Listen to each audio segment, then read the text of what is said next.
Oke, selamat siang kakak semuanya. Selamat siang. Selamat siang semuanya. Baik, selamat siang kakak-kakak. Terima kasih. Oke, hari ini kita akan lanjut nih materi kita pertemuan hari ini adalah pertemuan yang ke-7.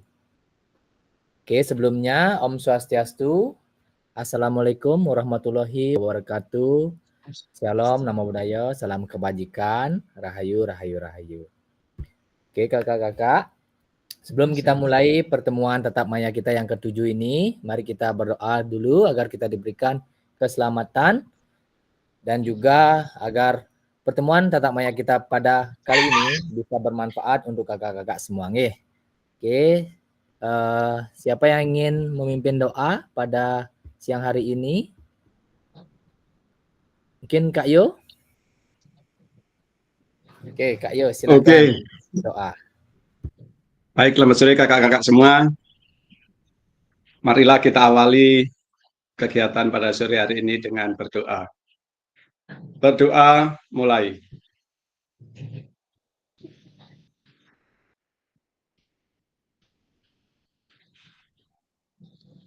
Selesai, terima kasih. Mari kita lanjutkan kegiatan ini. Terima kasih Kak Una. Baik, terima kasih Kak Yo atas doa yang telah dipimpin tadi. Nah, kakak-kakak, bagaimana kabarnya hari ini, kakak-kakak? Luar biasa. Baik. Ya. Siapa yang masih mengikuti orientasi, bisa raise hand kakak-kakak yang masih mengikuti orientasi PPG. Oke, Kak Gusniarto. Aman, Kak? Bisa on mic sambil? Ya, bisa.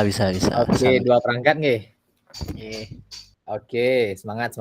Kak Widya Mahardika. Bagaimana Kak Widya Mahardika? Aman orientasinya? Aman Kak, aman. Oke, bisa nggih sambil.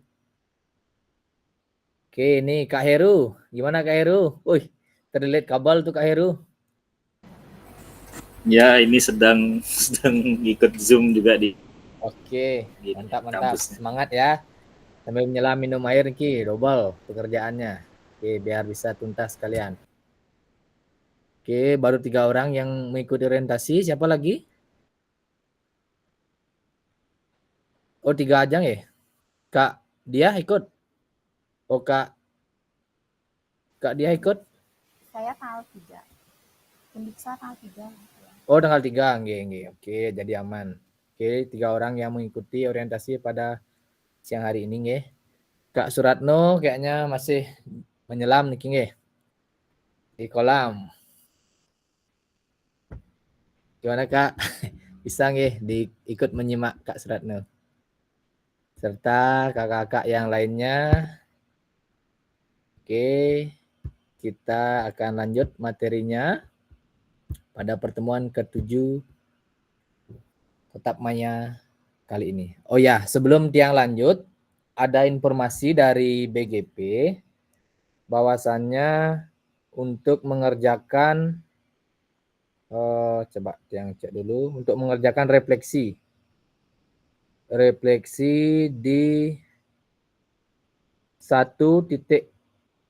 modul 1 paradigma perubahan diri dan kelas dalam PJOK. Sudah semua nggih mengerjakan itu? Coba tiang share dulu di gini. Coba siapa yang bisa share screen nggih untuk di tampilan LMS yang modul 1 buat yang info di grup. Kak Dewa bisa share screen untuk modulnya? Modul 1.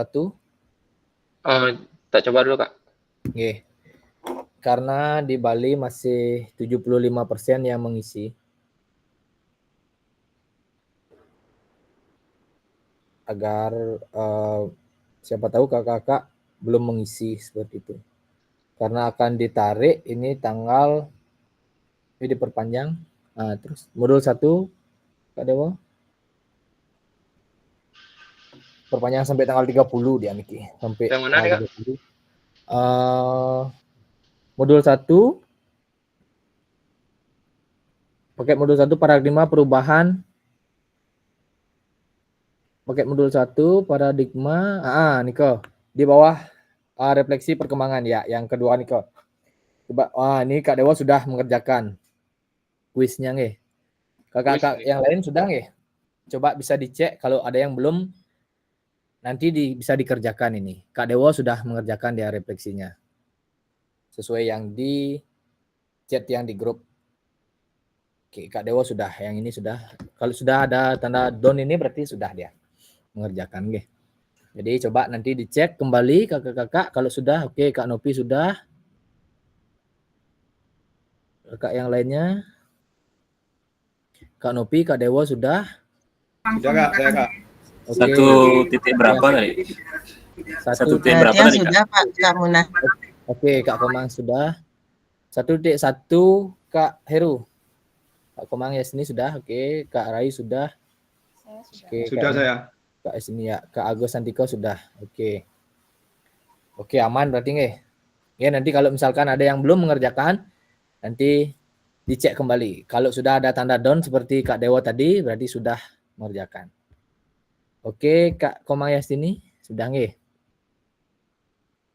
Aman. Sampun. Ya. Oke, kita lanjut materinya kakak-kakak.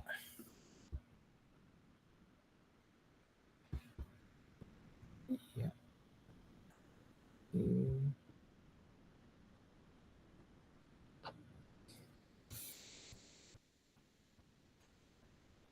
Kayaknya agak lambat nih sinyalnya. Nah, sudah muncul. Oke, ini adalah kesepakatan kelas kita, yaitu menyalakan kamera, mematikan mikrofon, kemudian hadir seutuhnya, menghargai waktu bersama, memaksimalkan fitur chat, raise hand sebelum bertanya, gangguan teknis adalah hal yang wajar. Oke, kakak-kakak.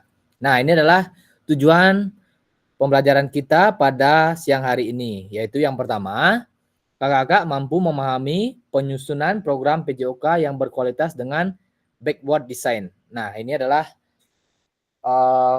desain yang baru kakak-kakak untuk menyusun sebuah rancangan pembelajaran, yaitu namanya backward design. Mungkin kakak-kakak sudah tidak asing lagi dengan backward design ini. Kemudian yang kedua, kakak nanti mampu mengembangkan kurikulum PJOK ini. Kemudian yang ketiga, kakak-kakak memahami 3 karakteristik utama kurikulum Merdeka serta terkaitannya dengan prinsip pemikiran Ki Hajar Dewantara. Nah, ini ya agenda kita. Backward design yang pertama, kemudian pengembangan kurikulum PJOK, dan yang ketiga pemikiran KHD, Ki Hajar Dewantara dan kurikulum Merdeka. Oke, kakak. Itu adalah agenda kita pada siang hari ini. Ada 3 nggih. Kita yang pertama, aktivitas yang pertama yaitu backward design dalam pengembangan kurikulum PJOK. Nah, ini kakak-kakak bisa kakak-kakak tuliskan di kolom chat. Menurut kakak-kakak dari skala 1 sampai 10 kira-kira berapa dalam pemahaman kakak-kakak tentang kurikulum PJOK? Bisa kakak-kakak jawab di kolom chat 1 sampai 10. Kira-kira seberapa dalam pemahaman kakak-kakak terkait kurikulum PJOK? Wih, Kak Yonopi 5. Wih, merenah untuk meroket ini. Kakak-kakak yang lain, ayo silakan tuliskan di kolom chat. Berapa kira-kira?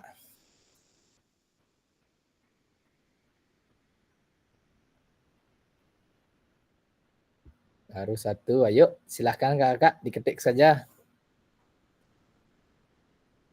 Waduh, Kak Rina. Aduh, tidak mungkin nih. Kak Rina 3, Kak Meda 2. Aduh, Kak Kisawa mantap 8. Oke. Lanjut, Kak Yastini 4. Aduh. Lanjut. Lanjut kakak-kakak. 1, 2, 3, 4, 5. Baru 5 orang.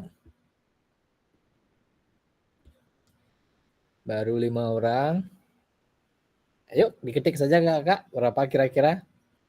Kak Gusniarto 5, Kak Diah 4. Waduh. Lanjut. Waduh, Kak Haryati 0. Berangkat dari TK, kurang memahami walaupun setelah mengikuti mulai terbuka. Oke, lanjut. Sama ini berarti sama Kak Meda. 1, 2, 3, 4, 5, 6, 7, 8. Oke, 9, 10. Kak Rai 5, Kak Yo 7, mantap.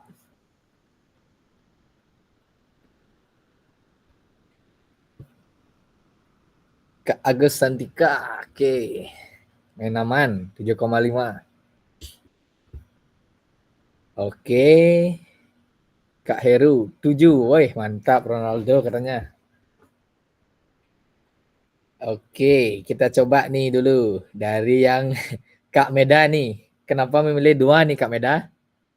Silakan. Ya, seperti Kak Muna ketahui dan teman-teman yang lain, karena saya basicnya bukan PJOK, saya Oke. basicnya adalah PAUD, jadi memang buta sekali dengan kurikulum PJOK seperti itu. Karena kami di TK kan hanya memang menyeluruh, jadi tidak spesifik mengajari olahraga kepada anak-anak. Seperti itu Kak Muna, terima kasih. Oke, terima kasih Kak Meda. Jadi pada dasarnya sama saja Kak.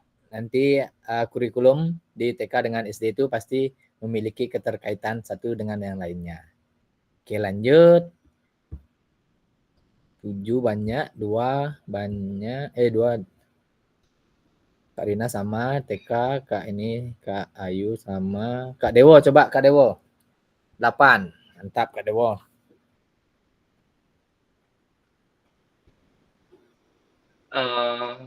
Kenapa saya nulis 8 Kak? Karena menurut saya itu juga di tengah-tengah antara masih perlu penyempurnaan, juga masih perlu banyak belajar, karena tentu dengan seperti sekarang kan kurikulumnya merdeka, walaupun merdeka tapi kita dituntut untuk tahu juga, menyesuaikan juga, kan juga ada penyesuaian dari tujuan capaian pembelajaran, terus dimasukkan ke dalam fase-fase itu Kak. Jadi itu masih saya perlu pelajari, jadi saya tulis 8, seperti itu. Oke, baik. Terima kasih Kak Dewo. Lanjut mungkin Kak Yo, ini Ronaldo mewakili. Ada yang kakak-kakak yang lain 7 juga nih. Oke, terima kasih. Untuk kurikulum sekarang Kumer ini, itu pembelajarannya kan banyak berdiferensiasi, semua berpusat kembali kepada anak-anak, sehingga apa yang menjadi minat anak, itu yang saya ketahui, kita mempelajari itu terbukti dengan materi-materi sekarang. Kalau materi dulu kan hanya satu materi, misalkan bola besar. Kalau sekarang kan nggak, ada permainan invasi, ada masing-masing. Jadi invasi itu ada beberapa materi. Sehingga mana anak yang mampu di materi tersebut, kita berikan di sana. Jadi materi ini berbasis pada anak-anak. Jadi kembali lagi ke anak-anak. Itu Kak Muna, terima kasih. Oke, baik. Terima kasih Kak Yo atas tanggapannya. Nah, kayaknya kakak-kakak semua ini sudah sudah tidak asing lagi dengan kurikulum karena kurikulum kan kakak-kakak pasti menggunakannya seperti itu. Nggak mungkin kakak-kakak ada yang 2, ada yang 3. Saya rasa semua kakak ini sudah mendekati 10 pasti pemahaman tentang kurikulum. Jadi kan kurikulum kalau di olahraga dulu, kurikulum sesuai dengan yang ada di LMS, kurikulum itu merupakan sebuah lintasan yang harus ditempuh oleh seorang atlet untuk mencapai sebuah prestasi. Gitu kalau dulu pengertian kurikulum kalau di olahraga. Jadi suatu lintasan untuk menempuh suatu lintasan yang ditempuh oleh atlet agar dia mencapai sebuah prestasi. Itu sama saja halnya dengan kurikulum yang sekarang. Jadi kurikulum itu merupakan sebuah alat bantu untuk mencapai kita untuk membantu kita untuk mencapai tujuan dari pembelajaran yang harus kita sampaikan kepada peserta didik. Itu saja simpelnya kakak. Jadi dalam kurikulum itu nanti ada banyak sekali, ada perangkat pembelajaran, ada visi misi dan sebagainya itu sama. Kemudian pada kurikulum Merdeka ini lebih sifatnya lebih fleksibel dia. Jadi kalau misalkan belum tuntas, kita bisa melanjutkan pada pertemuan berikutnya. Jadi tidak harus tuntas di hari yang sama. Jadi lebih fleksibel kalau kurikulum Merdeka ini. Seperti itu. Lebih fleksibel lah, lebih gampang. Kemudian kita lanjut dulu. Nah, apa tujuan dari adanya pembelajaran PJOK di sekolah? Nah, kira-kira apa nih kakak? Bisa kakak tuliskan di kolom chat kira-kira tujuan dari adanya pelajaran PJOK di sekolah. Apa kira-kira? Boleh satu kalimat, boleh. Silakan dituliskan di kolom chat.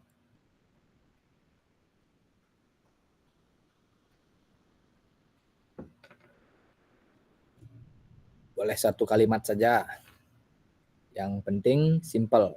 Tujuan dari adanya pelajaran PJOK di sekolah.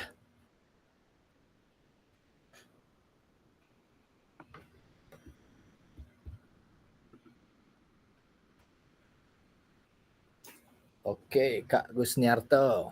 Sudah. Untuk kesehatan, untuk menghilangkan stres dan prestasi.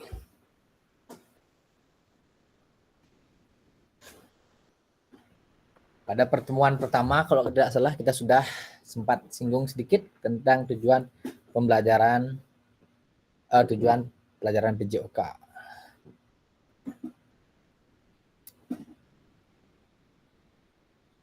Ya, Kak Nopi, mengembangkan kemampuan jasmani dan pembiasaan terkait kesehatan peserta didik. Oke, masih menempel pembahasan di pertemuan pertama. Meningkatkan kebugaran, Kak Diah, meningkatkan kebugaran jasmani, mengembangkan sikap sportif, mengembangkan pengetahuan dan hidup sehat. Oke, mantap. Kak Rina, mengembangkan keterampilan kecerdasan. Kak Rina, mengembangkan keterampilan dan kecerdasan siswa, tidak hanya fisik, namun juga emosional, sosial, dan ya, mantap sekali nih Kak Rina. Kemudian Kak Dewo mendukung tujuan pendidikan nasional dengan memberikan kesempatan didik untuk melalui kegiatan aktivitas jasmani melibatkan keaktifan semua peserta didik. Ya, tepat sekali. Kak Haryati, kesehatan jasmani dan batin, sosial, emosional, kerjasama PHBS. Oke. Kak Meda, menciptakan peserta didik yang sehat jasmani maupun rohani, mental, menguatkan karakter peserta didik dan keterampilan. Ya. Kak Komang, Yastini, mengembangkan anak secara keseluruhan melalui kegiatan jasmani, bukan hanya fisik semata, tapi juga mengembangkan mental, sosial, emosional. Oke, lengkap. Kak Rai, mengembangkan anak secara keseluruhan. Ya, tidak hanya fisik, tapi juga mental, sosial. Ya, sama dengan Kak Rina. Mantap. Menciptakan generasi yang sehat secara fisik, mental, sosial, serta sadar dan akan pentingnya olahraga. Ya, tepat sekali Kak Heru. Oke, kakak-kakak, mungkin ada yang ingin berkomentar tentang adanya tujuan pembelajaran PJOK di sekolah. Mungkin salah satu dari kakak-kakak ingin menyampaikan pendapat mengenai tujuan dari adanya pelajaran PJOK. Saya persilahkan untuk resen kakak. Kak Yo. Oke, Kak Novi. Silakan Kak Novi. Oke, izin menjawab terkait pertanyaan tujuan dari adanya pelajaran PJOK di sekolah. Kenapa saya menulis seperti ini? Mana tadi tulisan saya? Oke, mengembangkan kemampuan jasmani dan pembiasaan. Karena di TK terintegrasi dengan pembelajaran, jadi tidak hanya motorik kasarnya saja yang terlihat gitu, tapi juga harus motorik halusnya terkait dengan gerak tangan untuk dalam memegang pensil dan atau yang lainnya, juga dengan pembiasaan biasanya kami mengembangkan PJOK, karena setahu saya kan pendidikan jasmani, olahraga dan kesehatan. Jadi itu keseluruhan termuat di sana secara langsung, walaupun tidak ada seperti yang kita bahas tadi, tidak termuat dalam, tidak ada kurikulum khusus terkait dengan PJOK, tapi terintegrasi dia semua pembelajarannya. Begitupun juga kalau di kurikulum tuh ada tujuan pembelajaran, ada capaian pembelajaran. Nah, jadi di sana itu termuat semua kegiatan tujuan yang ingin kita capai terkait dengan PJOK itu sendiri secara tertulis gitu maksudnya. Biasanya itu termuat di Jatidiri, di CP Jatidiri dia. Gitu. Terima kasih. Oke, terima kasih Kak Novi atas tanggapannya mengenai tujuan PJOK yang ada di TK mungkin khususnya tadi. Oke, terima kasih Kak Yastini. Silakan Kak Yastini. Oke, terima kasih. Mohon izin menjawab. Jadi seperti apa yang saya sampaikan di chat, jadi tujuan dari pendidikan jasmani, olahraga dan kesehatan atau PJOK itu adalah mengembangkan siswa atau peserta didik secara keseluruhan melalui kegiatan jasmani, bukan hanya melalui kegiatan fisik saja, tapi juga mengembangkan mental, sosial, emosional, intelektual secara keseluruhan. Jadi dalam pendidikan jasmani ini berbeda dengan pembelajaran yang lain. Jadi di sini juga kita dituntut selain kita mengajar materi juga dituntut membentuk karakter siswa. Jadi mendidik karakter siswa. Jadi kaitannya dengan jati diri mereka. Jadi pengembangannya terutama dari sikap dan sebagainya. Baik kalau saya dari dulu sebenarnya sudah menilai PJOK itu dari saya baru jadi guru di tahun 94 itu kita sudah menilai jadi ada kegiatan fisiknya, kemudian ada penampilannya, kemudian ada sikapnya, kemudian ada selain sikap kehadiran dan sebagainya. Nah, sehingga kalau saya dulu menilai itu pertama kehadiran dulu, kemudian baru tesnya, setelah tesnya ditambah lagi ada sikap, penampilan. Misalnya kalau penampilan misalnya dari rambut, kemudian juga bagaimana sikapnya dia berhadapan sama kita, sama teman dan sebagainya. Jadi tugas guru PJOK itu berat sekali, apalagi kalau di zaman sekarang pendidikan PJOK itu kaitannya dengan kurikulum merdeka juga sistem penerimaan siswa. Kalau sistem dulu kan kita gampang ya mengajar anak yang pintar saja, kemudian mengajar anak yang mungkin sudah dicanangkan oleh sekolah unggulan begitu misalnya yang pintar-pintar dan yang jago-jago gitu. Tapi kalau sekarang tidak, semua SMA itu sama.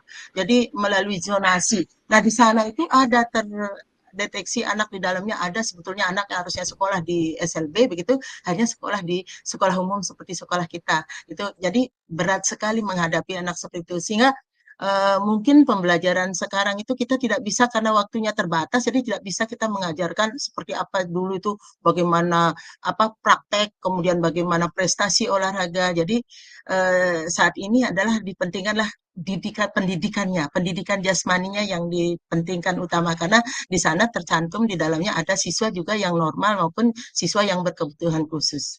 Sekian, terima kasih. Baik, terima kasih Kak Komayas ini. Jadi tanggapannya luar biasa sekali tentang tujuan dari adanya pelajaran PJOK di sekolah. Di samping kita menilai kognitif, kita juga harus menilai efektif dan psikomotor dari peserta didik kita. Dan juga kadang-kadang ada peserta didik kita yang menyandang disabilitas, kita juga diharuskan untuk bisa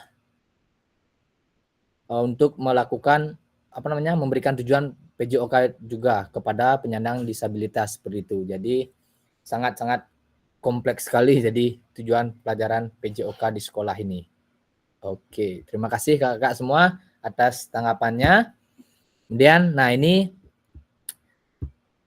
merupakan tujuan umum dari pelajaran PJOK di satuan pendidikan.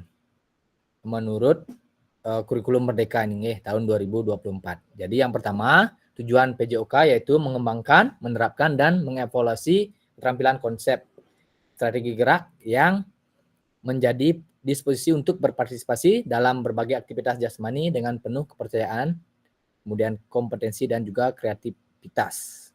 Kemudian yang kedua, membantu dan memberi dukungan kepada peserta didik dalam memilih gaya hidup sehat dan aktif secara jasmani. Oke, tadi sudah banyak sekali dijelaskan di kolom chat oleh kakak-kakak semua, sudah masuk semua ke dalam tujuan pelajaran PJOK kita. Kemudian yang ketiga ada membangun dan menerapkan keterampilan sosial dan emosional melalui konteks pembelajaran yang menekankan nilai-nilai fair play, kerjasama tim, dan inklusivitas. Oke, ini penting juga. Kemudian yang keempat adalah menanamkan apresiasi dan mengembangkan sikap positif untuk aktif jasmani sepanjang hayat sebagai upaya meningkatkan keseluruhan kualitas hidup. Oke, jadi kakak-kakak di samping kita memberikan pengalaman pembelajaran yang realita kepada anak-anak untuk sekarang, kita juga menyiapkan proses pembelajaran untuk anak-anak menyikapi tantangan di masa depan seperti itu. Jadi tugas kakak-kakak sangatlah berat seperti itu, nggih. Jadi ini secara ringkas mengenai tujuan pembelajaran menurut kurikulum Merdeka. Oke, kakak. Kita lanjut. Nah, mari berdiskusi sesuai dengan pernyataan slide berikut. Kakak-kakak bisa menuliskan di kolom chat ataupun raise hand secara langsung dan memberikan tanggapannya mengenai pertanyaan berikut ini. Nah, terlepas dari kurikulum apapun, apakah selama ini kakak-kakak sudah memahami dengan baik tujuan mata pelajaran dan menjadikannya sebagai acuan untuk kakak-kakak memberikan memberikan proses pembelajaran kepada peserta didik. Bahwasanya tujuan pembelajaran yang kakak-kakak misalkan mengajar, kakak-kakak sudah memberikan tujuan pembelajaran itu kepada anak-anak sebagai acuan yang harus dia capai. Apakah kakak-kakak sudah melakukan hal tersebut atau belum? Silahkan kakak-kakak boleh tulis di kolom chat ataupun boleh langsung raise hand mengkomentari pertanyaan di slide ini.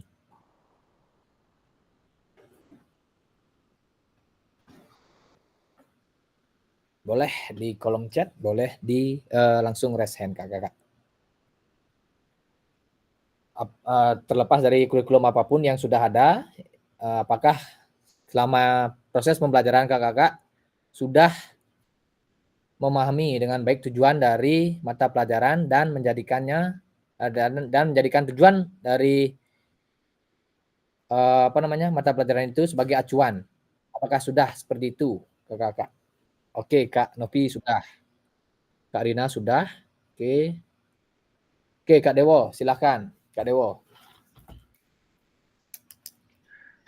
Kalau dari saya sudah kakak baik dari kurikulum yang sebelumnya maupun yang sekarang pembelajaran yang saya lakukan di sekolah selalu berpatokan pada tujuan dari PJOK itu sendiri yang disampaikan pada kurikulum.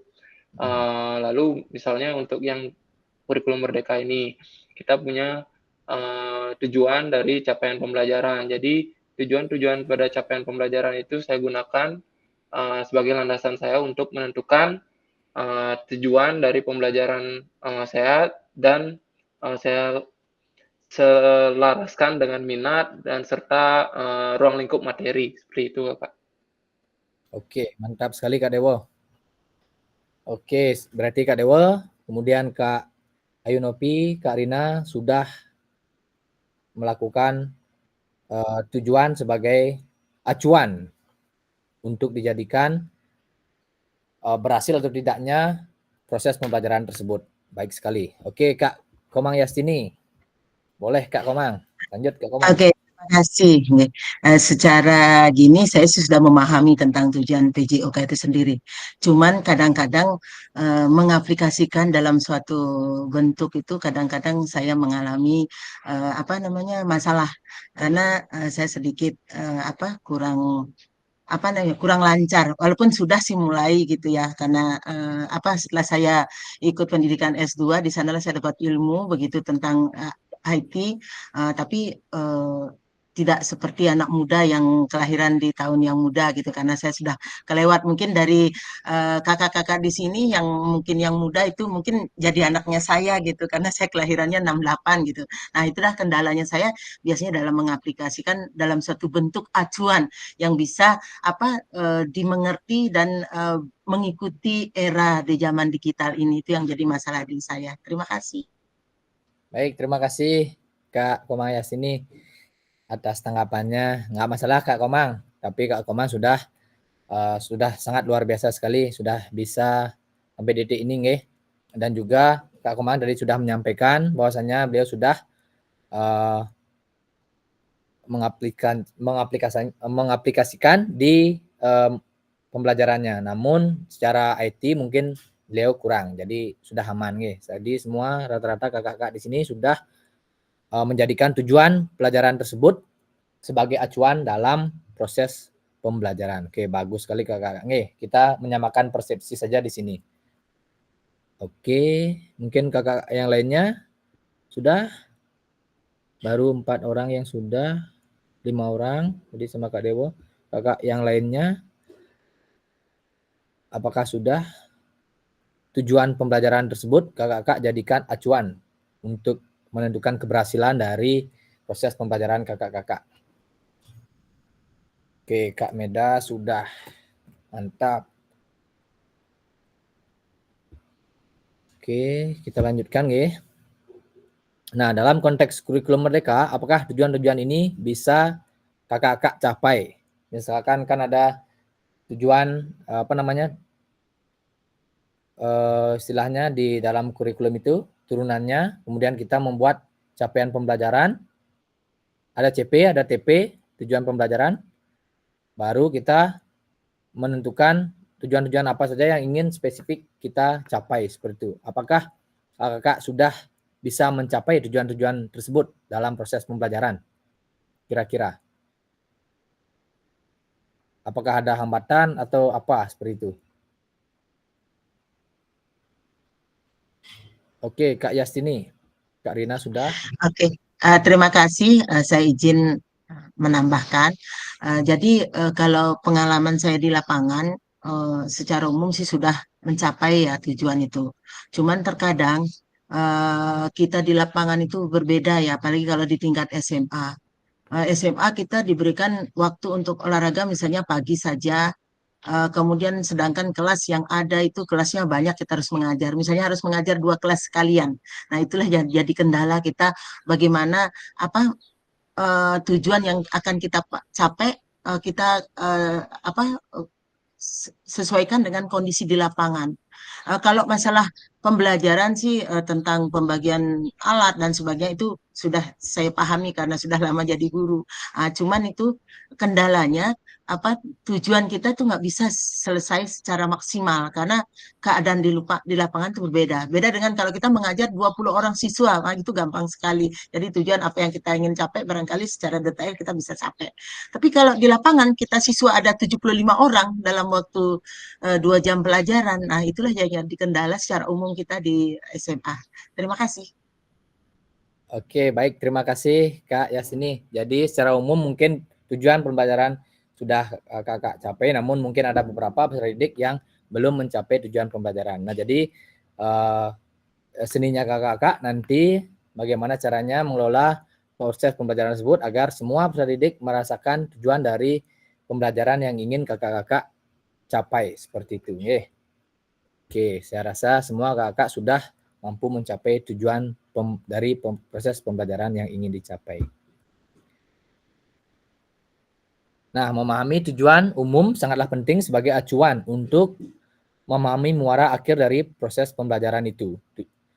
Nah, untuk mencapai tujuan, pemerintah sudah menurunkan ke dalam CP dan mempersilahkan. Nah, ini adalah kurikulum merdeka. Jadi mempersilahkan guru atau satuan pendidikan untuk menurunkannya lagi ke dalam TP masing-masing. Jadi dari pemerintah sudah menurunkan capaian pembelajaran apa yang ingin dicapai, kemudian guru nanti di satuan pendidikan itu dipersilahkan menurunkan lagi ke dalam tujuan pembelajaran. Jadi kakak sendiri misalkan capaian pembelajaran peserta didik mampu melakukan passing seperti itu. Passing dalam permainan bola voli. Nah, silakan kakak-kakak menentukan tujuan pembelajaran yang ingin kakak-kakak capai. Misalkan passing atas, passing bawah. Itu saja 2. Jadi kakak-kakak memfokuskan pembelajaran kepada 2 tujuan pembelajaran tersebut.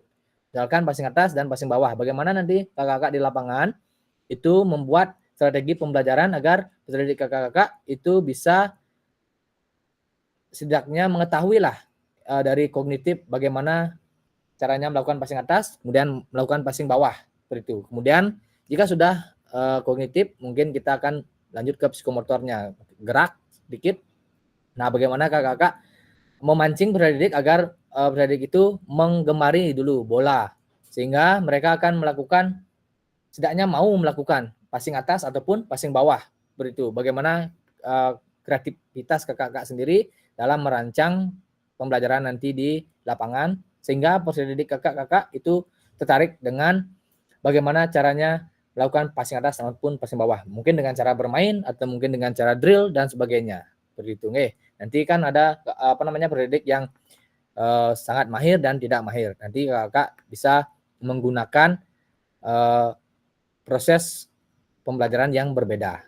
Yang latihannya mungkin yang berbeda, yang mahir dengan yang belum mahir. Mungkin yang belum mahir bisa kakak-kakak drill, kemudian yang sudah mahir bisa bermain dengan teman-temannya. Jadi yang belum mahir itu kakak-kakak bisa kontrol dia.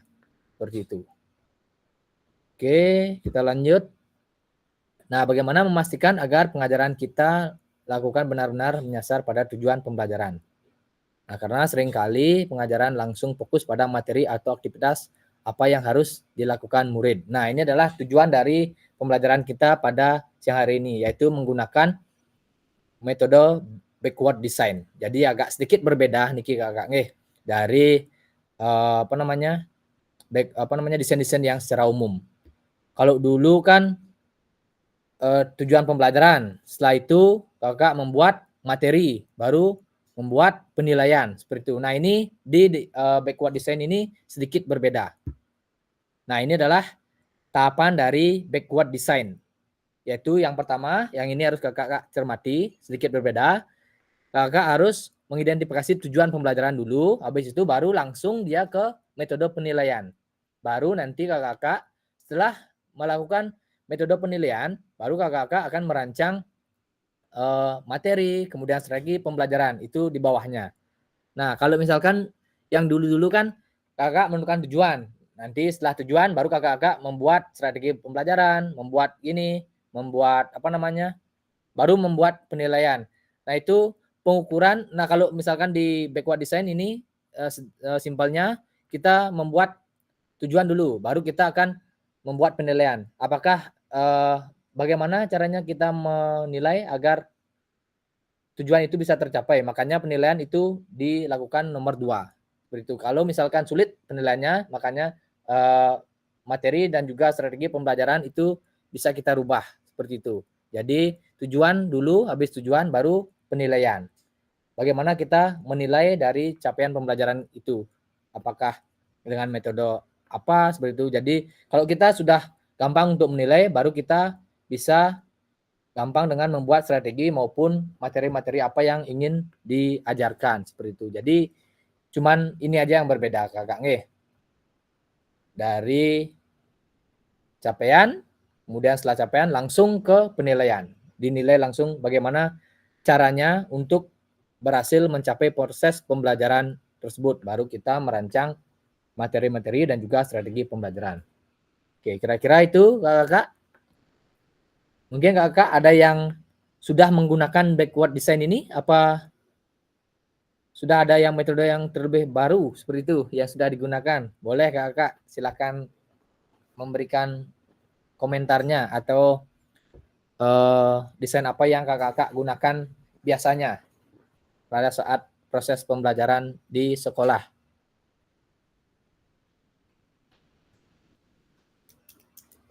Mungkin siapa ya, Kak Meda? Boleh Kak Meda? Kak Meda dulu kalau mengajar bagaimana desain pembelajarannya dulu. Capaian pembelajaran, kemudian apakah langsung ke penilaian atau ke materi dulu? Ketiga ini. Bisa berikan komentarnya, Kak.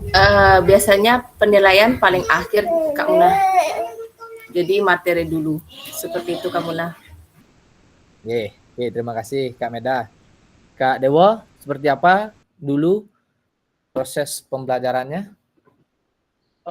Kalau saya Kak tidak spesifik seperti ini, cuman tidak urutannya sama mungkin ya penilaian di akhir, tapi di awal saya khususkan satu pertemuan awal itu untuk melihat sejauh mana kemampuan mereka dalam kompetensi gerak. Jadi dari itu saya pakai acuan untuk merancang strategi pembelajarannya. Tentu di awal tuh pasti kita analisis CP dulu, terus menentukan TP, KKTP, dan ATP-nya. Kalau susunan seperti ini secara spesifik belum, Kak. Tapi penilaian di awal tuh ada untuk kayak asesmen awal tuh. Awal, oke. Oke, siap. Terima kasih Kak Dewo. Mungkin ada kakak-kakak yang lain bisa. Oke, Kak Rina, boleh Kak Rina berbagi pengalamannya? Oke, baik. Kalau saya memang lebih sering menggunakan backward design karena ketika asesmen tersebut saya sudah tahu mau melakukan dengan asesmen apa, saya bisa merancang kegiatannya gitu. Karena biasanya kalau CP, TP sudah ditentukan lalu kita ke materi, kadang-kadang takutnya ketika asesmen itu tidak tercapai sepenuhnya. Jadi memang ketika merancang memang lebih banyak ke backward design. Gitu. Terima kasih. Oke, mantap sekali Kak Rina. Jadi Kak Rina sudah one step lebih awal dari kakak-kakak ataupun dari kita semua. Jadi ini adalah metode yang baru kita adopsi dari negara lain, yaitu mengidentifikasi dulu capaian pembelajaran terlebih dahulu. Jadi habis itu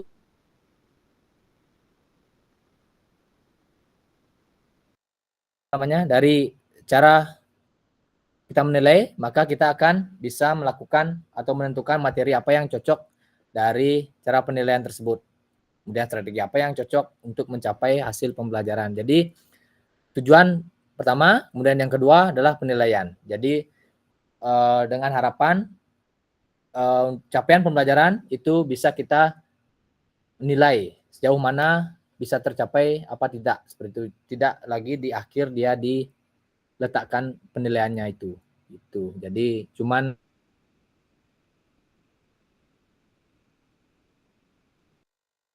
udah sama semua begitu. Jadi kita lebih menekankan bagaimana caranya kita untuk mencapai tujuan pembelajaran agar bisa terukur lebih cepat seperti itu.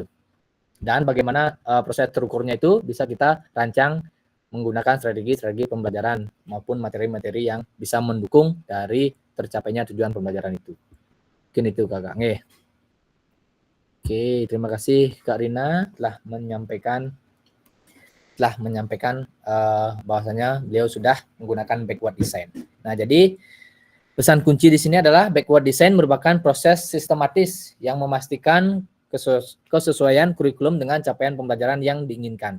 Jadi backward design juga pada akhirnya membantu guru menselaraskan antara tujuan, langkah pembelajaran, dan penilaiannya. Jadi sama saja nih kakak, cuman bedanya di penilaian saja kita letakkan di awal, itu saja pesan dari backward design ini. Oke, yang kedua penyusunan program PJOK. Kita lanjut ke aktivitas 2, kakak. Oke, kurikulum berbasis standar. Manakah yang benar dari definisi berikut ini? Aduh, sudah yang centang ini. Kurikulum merupakan seperangkat aktivitas untuk menguasai keterampilan. Itu salah nih. Kalau ini gimana kakak? Buku teks peserta didik dapat dikatakan adalah suatu kurikulum. Buku teks peserta didik dapat dikatakan adalah suatu kurikulum. Bagaimana ini pernyataannya, benar atau salah kakak? Wrong, salah. Salah. Oke, ya benar, salah. Benar, salah ya.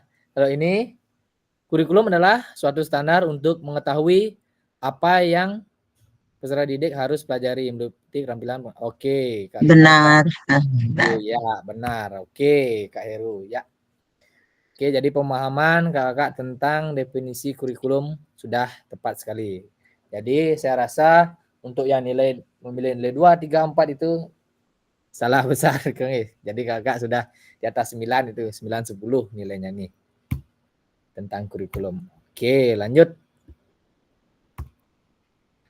Komponen kurikulum pada satuan pelaksanaan kurikulum Merdeka. Ada struktur kurikulum, kemudian capaian pembelajaran dan asesmen, penggunaan perangkat ajar, kurikulum satuan pendidikan. Nah, komponen kurikulum satuan pendidikan dikembangkan dan digunakan di satuan pendidikan dari karakteristik satuan pendidikan, visi, misi, tujuan pendidikan, pengorganisasian pembelajaran, dan perencanaan pembelajaran. Nah, jadi inilah komponen-komponen dari kurikulum Merdeka. Oke. Nah, mengapa kurikulum operasional berbeda dengan satuan pendidikan?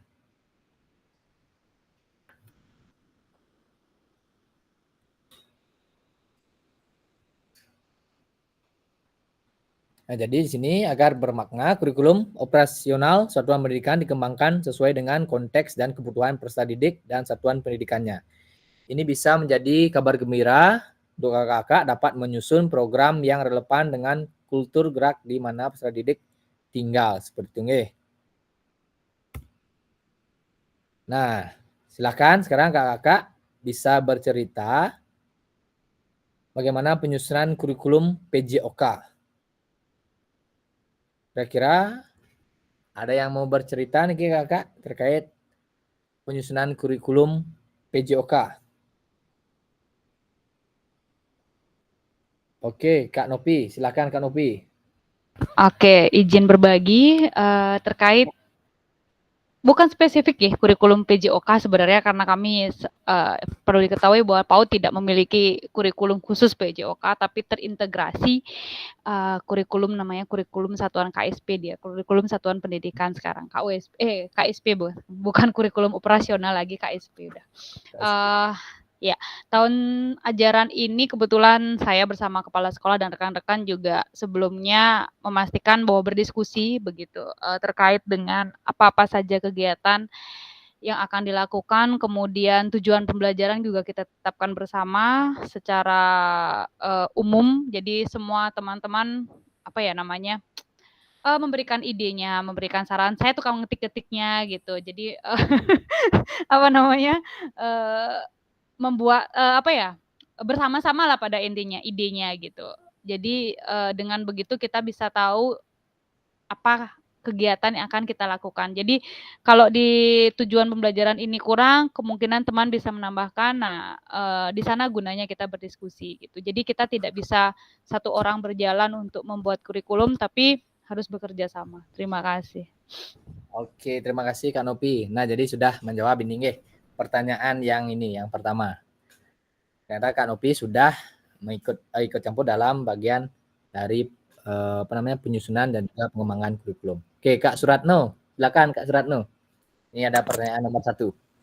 Baik, saya baru menyimak nih, baru sampai rumah, jadi dari perjalanan mohon maaf karena ini seperti apa yang saya simak tadi. Saya izin menyumbangkan saran saya di sekolah saya.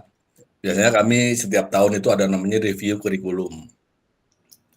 Ya, di sana kami semua kumpul, ada narasumber dari dinas, ada narasumber dari macam-macam lah yang sudah diundang untuk nanti membuat kurikulum operasional satuan pendidikan. Nah, biasanya nanti kita akan dibagi-bagi setelah kita dapat penguatan atau penebalan dari narasumber atau dari widya suara. Itu makanya kita dibuatkanlah satu oleh-oleh untuk bekerja di setahun ke depan. Maka kami MGMP itu akan berpencar atau bisa bekerja sendiri-sendiri. Yang di sana ya kami itu tadi seperti apa yang dikatakan tentang CP, tentang apa kekuatan dan kekurangan yang ada. Cuman kemarin kami ditantang oleh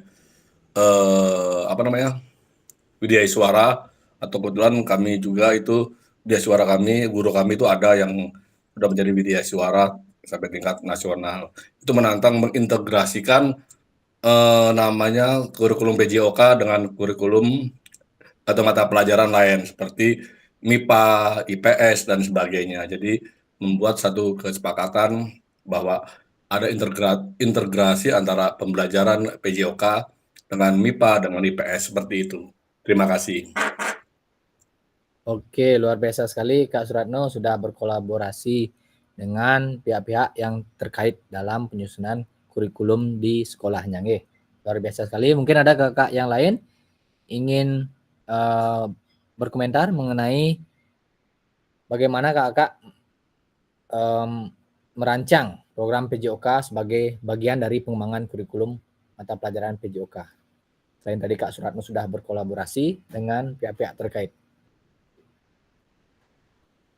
Boleh kakak, silahkan.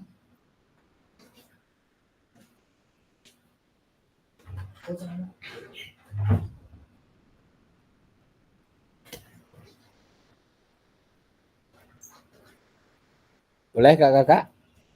Ada yang ingin berpendapat lagi terkait yang pertama? Sudah hampir mirip nih dengan Kak Suratno tadi jawabannya. Oke, kalau sudah kita lanjut yang kedua. Oke kakak.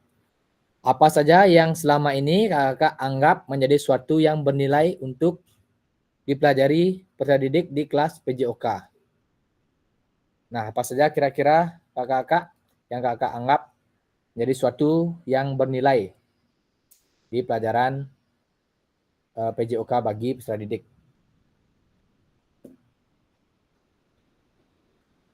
Silakan raise hand kakak yang ingin menanggapi.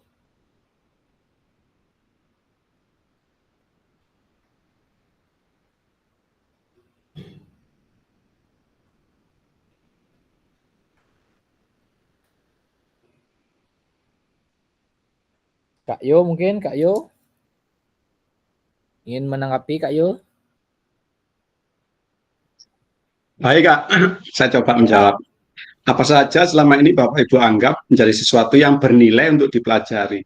Saya pikir yang bernilai untuk dipelajari seperti awal tadi, tujuan pembelajaran PJOK tadi, itu mengembangkan keterampilan fisik, meningkatkan kesehatan, membentuk karakter, terutama yang karakter, kedisiplinan, dan lain-lain, mengajarkan pola hidup sehat.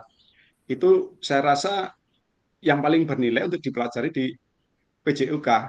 Karena dengan pelajaran PJOK, kita sangat banyak sekali mendidik karakter anak-anak, kemudian pola hidup sehatnya mereka. Tentu yang inilah yang menjadi nilai yang sangat berarti untuk dipelajari di PJOK. Itu dari saya, Kak Munah. Terima kasih. Oke, terima kasih Kak Yo atas tanggapannya. Jadi ada apa namanya nilai yang berarti bagi peserta didik itu adalah jadi karakteristik terutama karakteristik dari peserta didik itu kita bisa mengajarkan bahwasanya bertanggung jawab, kemudian disiplin, dan juga sebagainya. Itu kita bisa membentuk sebuah karakter dari atau menguatkan karakter peserta didik di kelas PJOK. Mungkin itu dari Kak Yo. Kemudian Kak yang lain silahkan. Ada yang ingin berkomentar mengenai pelajaran yang bernilai di kelas PJOK dari peserta didik. Oke, Kak Suratno, kira-kira pelajaran apa yang bisa menjadikan PJOK ini bernilai kepada peserta didik? Baik, seperti apa yang pernah saya katakan bahwa kami yang mengajar di SMA itu memang harus memberikan masukan-masukan atau informasi atau memfasilitasi anak-anak mengapa mereka harus belajar PJOK.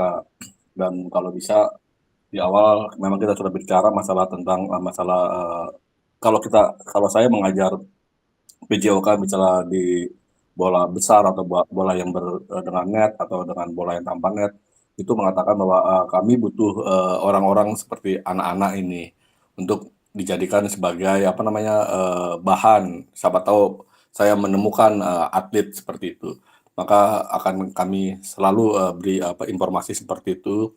Yang kedua, misalnya kalau kita belajar senam irama, itu ada nanti satu profesi yang dimana profesi itu mungkin yang sekarang anak-anak sedang mencari jati diri. Seperti misalnya menjadi instruktur, menjadi koreografer dan sebagainya. Kalau berdasarkan teori itu kita harus mengidentifikasi capaian pembelajaran CP. Karena sekarang dimungkinkan anak-anak untuk boleh memilih, boleh menetapkan atas kesepakatan CP-CP mana atau CP-CP yang esensial. Lantas rancang tujuan pembelajaran. Jadi bagaimana berdasarkan CP yang telah diidentifikasi tujuan pembelajaran harus spesifik seperti itu, terukur dan dapat dicapai relevan dan berbatas waktu.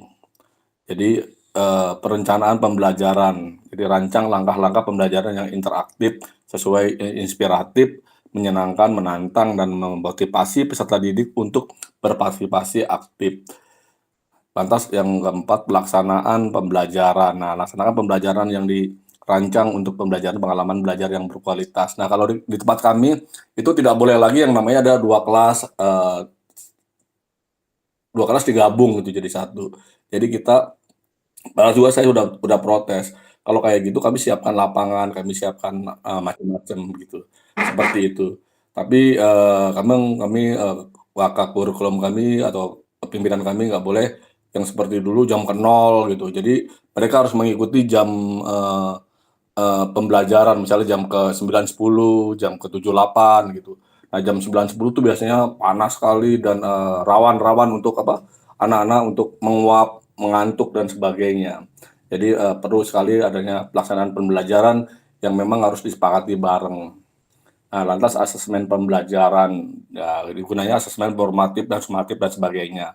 Lantas tidak lupa karena kita sedang belajar kurikulum merdeka, maka refleksi dan penyesuaian itu perlu dilakukan. Jadi dengan mengikuti langkah-langkah ini, saya sebagai guru PJOK yang bermakna dan efektif serta membantu peserta didik mencapai capaian akhir yang diinginkan. Jadi seperti itu Kak Munah, masukan dari saya. Terima kasih. Baik, luar biasa sekali Kak Suratno. Jadi pengalaman mengajarnya juga sangat luar biasa sekali. Jadi didik itu lebih ditekankan kepada nantinya realip atau di kehidupan nyata seperti itu. Jadi pembelajaran itu sudah difokuskan kepada nanti apa efek sampingnya kepada dampak nyata dari pembelajaran yang dilakukan seperti itu. Sudah mengarah ke sana Kak Suratno. Luar biasa sekali. Oke, terima kasih. Dan lanjut Kak Ngurah Kak Ayu Haryati. Baik, terima kasih Kak Muna. Kalau saya karena berangkat dari TK, jadi di sini biasanya kami mengenal ada motorik kasar dan motorik halus. Kenapa saya anggap pembelajaran untuk PJOK itu penting atau bernilai? Karena yang selama ini saya alami di sekolah itu banyak sekali anak-anak atau peserta didik bahkan untuk memegang pensil, terus untuk langkahnya, naik turun tangga, itu kemampuan motorik kasar dan halusnya itu sangat kurang gitu nggih. Karena sekarang banyak sekali cenderung orang tua itu memberikan permainan gadget ke anaknya, jadi kemampuan mereka kurang diberikan kemampuan untuk melatih motorik kasar ataupun halus di rumah. Mungkin bahasa kasarnya bilang pangnya gen degang banggen HP gitu ya. Jadi kalau menurut saya sih seperti itu. Jadi kemampuan untuk di TK memang kita memfokuskan untuk motorik kasar dan halus anak gitu. Terima kasih Kak Muna. Oke, terima kasih Kak Haryati atas tanggapannya mengenai pertanyaan di nomor 2 ini. Jadi di TK itu lebih cenderung ke motorik kasar dan halusnya. Jadi di TK atau taman kanak-kanak itu agar tidak terfokus kepada gadget. Jadi kakak-kakak di TK itu cenderung memberikan dia lebih gerak ke motorik kasar dan halus. Baik, terima kasih Kak Haryati. Dan lanjut Kak Yastini. Terima kasih, izin menjawab. Jadi kalau menurut saya pendidikan jasmani atau PJOK yang dikenal PJOK itu sangat penting sekali. Karena apa? Itu adalah bukan pelajaran yang bisa membentuk atau membuat siswa jadi bugar. Jadi kalau seperti moto olahraga itu, jadi di dalam tubuh yang sehat terdapat jiwa yang sehat dan sebaliknya. Sehingga kalau sudah fisiknya dia sehat, pasti akan ada kaitannya dengan pelajaran lain. Misalnya kalau pelajaran lain itu kan kebanyakan di kelas ya. Di kelas itu jadi bosan gitu. Jadi mungkin lewat pelajaran jasmani ini anak-anak ada apa variasi pembelajaran itu ada di luar kelas. Kemudian juga kesehatan ini penting untuk bisa mengikuti pelajaran yang lain. Karena kalau tidak ada pelajaran PJOK itu sepertinya kesehatan anak-anak seperti apa yang dikatakan sama ibu yang tadi, misalnya hanya main gadget saja, tidak ingat berolahraga atau pendidikan jasmani, maka otomatis kesehatannya agak berkurang sehingga akan mempengaruhi untuk mengikuti kegiatan yang lain. Demikian, terima kasih. Oke, terima kasih Kak Yastini atas tanggapannya. Jadi memang benar sekali PJOK memberikan perspektif yang lain, tidak hanya di kelas saja. Jadi jika ada pelajaran PJOK pasti selalu digemari oleh peserta didik kita. Jadi ada di luar lapangan dan mereka bisa bermain dan tidak terfokus atau bisa menghilangkan stres juga di pembelajaran PJOK ini. Seperti itu. Oke, kita lanjut ke pertanyaan yang ketiga. Nah, bagaimana kakak-kakak mengintegrasikan semua itu ke dalam proses pengembangan kurikulum mata pelajaran yang sekarang berlaku?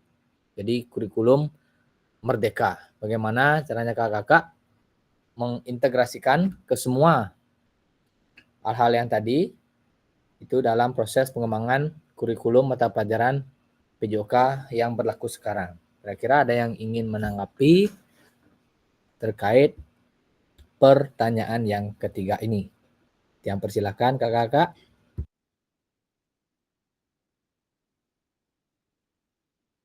Oke, Kak Suratno, kembali. Mantap, Kak Suratno.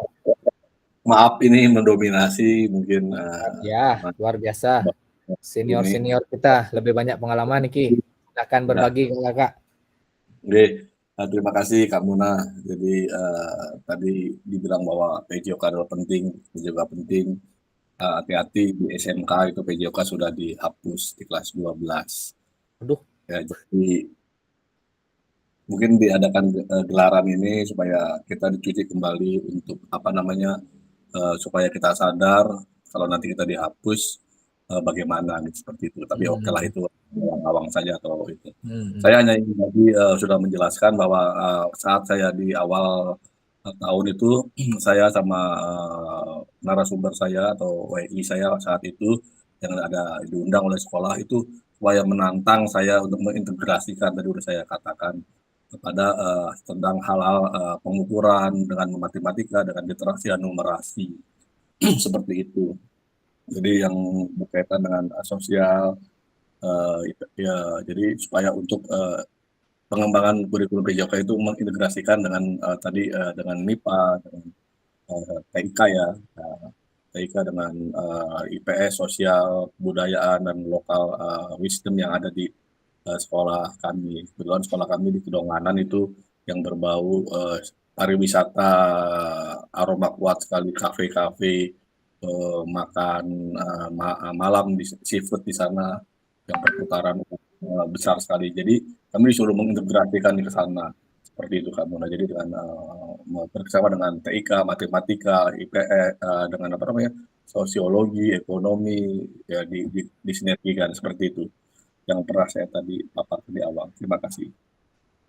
Baik, terima kasih Kak Suratno atas pemaparannya. Mantap, luar biasa sekali. Jadi di kelas 12 SMK nih bisa jadi PJOK itu dihapuskan seperti itu nih Kak Suratno nih. Jadi ya kita ngomong terus penting. Sudah dihapuskan atau belum nih Kakak? Ya, benar kan. Nah, cuman itu kan hanya namanya iya, udah terjadi itu kan ya. Nah, ya. Jadi bagaimana? Sudah terjadi apa belum, Kak? Ya, sudah terjadi. Sudah terjadi. Di semua kelas 12 di SMK sudah tidak ada pelajaran PJOK seperti itu nggak? Betul. Oh, Tian juga baru tahu informasi ini. Cuma di SMK saja nggak? Di SMA kan masih semua. Karena saja. Kelas 10 kelas 12 masih ada, kelas 12 sudah dilakukan. Oh ya, mungkin karena ada yang namanya PKL kalau nggak salah, apa praktek dia untuk ke villa, restoran seperti itu nih kalau di SMK. Integrasikan juga dengan kebugaran tubuh seseorang atau kebugaran peserta didik kita yang berada di sana. Mampu nggak mereka kalau apa namanya sifatnya lagi training itu 8 jam 9 jam menghandle satu tugas yang diberikan oleh Dudi atau dunia usaha, dunia industri. Sebenarnya bisa diintegrasikan. Kita cuman ya udah terjadi seperti itu. Ya jangan sampai nanti di SMA juga sama. Nah, di SD juga sama seperti itu. Terima kasih. Siap, terima kasih Kak Suratno. Nah, jadi ini sangat penting sekali untuk guru-guru PJOK, bahwasanya kita harus memantapkan diri agar pelajaran PJOK ini tidak dipandang sebelah mata seperti itu. Jadi kita harus menggali lagi informasi-informasi terkait pembelajaran ini supaya tidak terhapus ya seperti di SMK yang di kelas 2. Jadi kita harus berusaha menekankan bahwasanya pelajaran PJOK itu sangat-sangat penting sekali untuk anak-anak maupun karena pelajaran PJOK ini tidak hanya akan digunakan pada saat di sekolah saja, namun untuk di luar sekolah, untuk sepanjang hayat nantinya, untuk mendapatkan peserta kita agar mempunyai atau memiliki tubuh yang sehat sehingga mereka mampu melakukan pekerjaan dengan baik dan benar seperti itu. Jadi di sekolah kita tidak hanya mengembangkan kognitifnya saja, melainkan kita harus mengembangkan aspek psikologis dan juga motorik dari anak-anak tersebut seperti itu, dan juga memotivasi dari anak-anak kita agar mereka gemar untuk melakukan olahraga sehingga tubuh mereka tanpa adanya suruhan-suruhan untuk berolahraga, mereka sendiri akan melakukan olahraga untuk mencintai tubuhnya agar menjadi lebih sehat. Mungkin itu nggak kakak-kakak, agar PJOK ini menjadi lebih penting seperti itu. Nah, ini adalah 6 faktor yang mempengaruhi perkembangan program PJOK. Yang pertama, kebutuhan dan karakteristik dari peserta didik. Kemudian yang kedua adalah konteks masyarakat. Kemudian yang ketiga, waktu. Yang keempat, alokasi jam pelajaran. Kemudian cakupan dan tahapan. Yang keenam, teknologi. Nah, jadi apakah ada kakak-kakak yang ingin berkomentar dari 6 faktor yang mempengaruhi pengembangan program PJOK ini? Kira-kira dari 6 faktor ini ada tambahan atau mungkin pengurangan kira-kira kakak? Yang pertama itu kebutuhan karakteristik peserta didik, dan yang kedua adalah konteks dari masyarakat, yang ketiga waktu, yang keempat alokasi jam pelajaran PJOK, dan yang kelima cakupan tahapan, dan yang keenam teknologi. Ini adalah 6 faktor yang mempengaruhi pengembangan program PJOK. Kira-kira ada lagi selain ini yang bisa mempengaruhi? Oke, Kak Novi, silakan Kak Novi. Oke, 6 faktor-faktor yang ini saya rasa di kurikulum Merdeka sekarang tidak hanya di program PJOK menjadi elemen penting gitu dalam merancang sebuah kurikulum pada khususnya, kemudian umumnya itu di bidang pembelajaran, di mana yang nomor 1 karakteristik siswa itu sudah pasti kita pakai, kita akan manfaatkan di sebagai analisis kita, asesmen awal kita begitu, bagaimana karakteristik siswa itu, terus bagaimana kita merancang pembelajarannya. Nah, konteks masyarakat sudah pasti bisa. Kita tidak mungkin mengajarkan, kalau dalam konteks PJOK tidak mungkin mengajarkan anak yang dekat wilayah pantai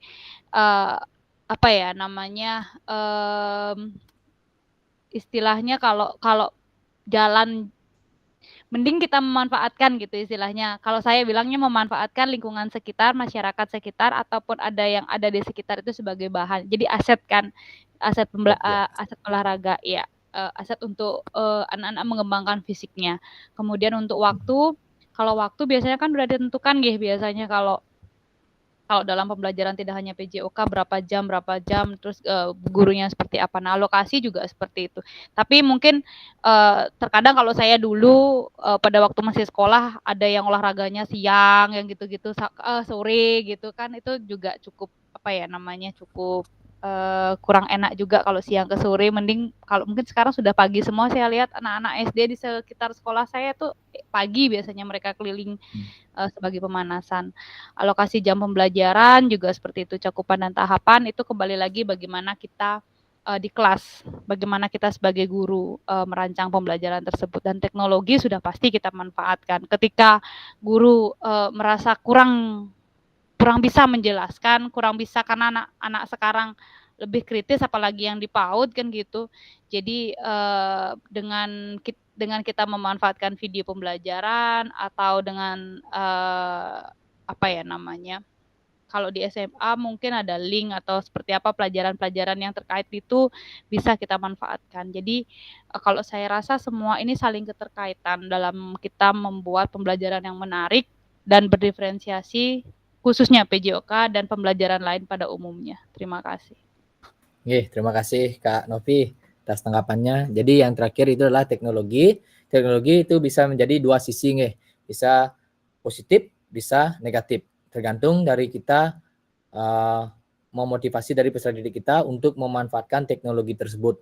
Jangan sampai teknologi itu bisa membahayakan dari peserta didik kita. Karena zaman sekarang itu anak-anak terutama di SD maupun SMP dan SMA itu sangat-sangat mudah sekali mengakses hal-hal negatif ataupun positif dari teknologi itu. Jadi untuk kita sebagai guru, kita harus selalu memberikan motivasi dan juga pengawasan di sekolah agar penggunaan teknologi itu bisa digunakan dengan baik.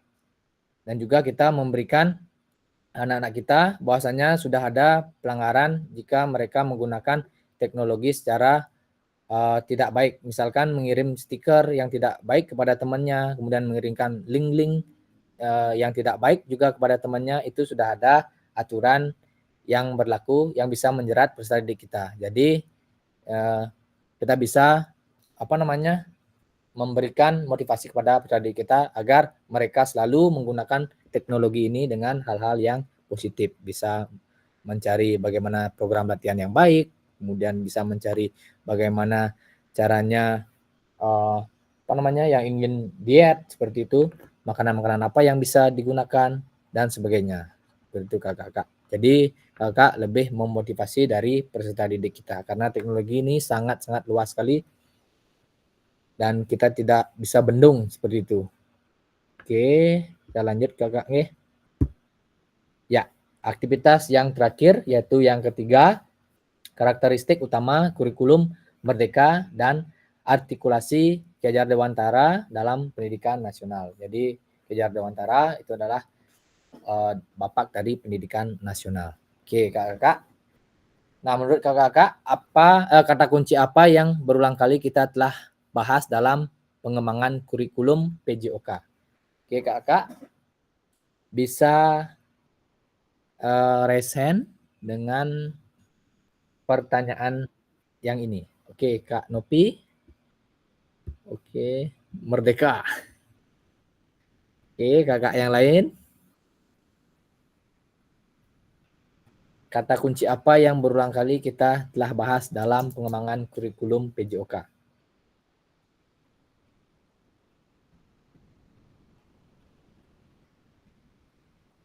Oke, Kak Rina, kebutuhan siswa, Kak Dewo, kebutuhan peserta didik, oke. Kak Nopi, karakteristik, oke. Kak Meda, karakteristik, oke. Kebutuhan, karakteristik.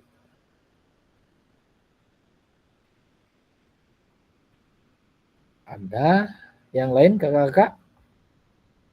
Selain kebutuhan dan karakteristik?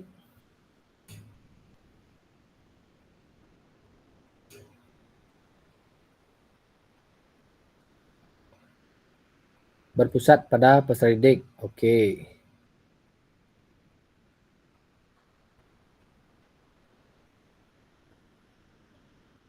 Oke, Oke, jadi ini kakak ya. Apa yang telah kita bahas merupakan karakteristik kurikulum merdeka, yakni fokus pada materi esensial. Jadi muatan yang paling diperlukan untuk mengembangkan kompetensi dan karakter dari peserta didik kita. Oke, jadi kita harus fokus kepada pengembangan dan juga karakter dari peserta didik. Itu sudah dituliskan oleh Kak Rina, Kak Dewa, sama Kak Nopi, dan Kak Meda juga. Serta Kak Yastini. Kemudian yang kedua, pengembangan kompetensi dan karakter. Jadi yang perlu kita kembangkan dalam PJOK yaitu kompetensi sosial, emosional, moral dari peserta didik itu sangat-sangat penting kita tanamkan kepada peserta didik kita agar jangan sampai peserta didik kita itu tidak memiliki karakter atau jati diri dari dirinya sendiri seperti itu. Kemudian yang ketiga ini adalah fleksibilitas pembelajaran. Ini merupakan ciri khas dari program pembelajaran kurikulum merdeka, yaitu bisa disesuaikan dengan pengembangan peserta didik, karakteristik, kemudian konteks lingkungan budaya sosial setempat. Jadi sifatnya fleksibel seperti itu kalau kurikulum merdeka. Seperti itu. Mari kita diskusikan pemikiran Ki Hajar Dewantara secara lebih jauh dan mengaitkannya dengan karakteristik kurikulum merdeka.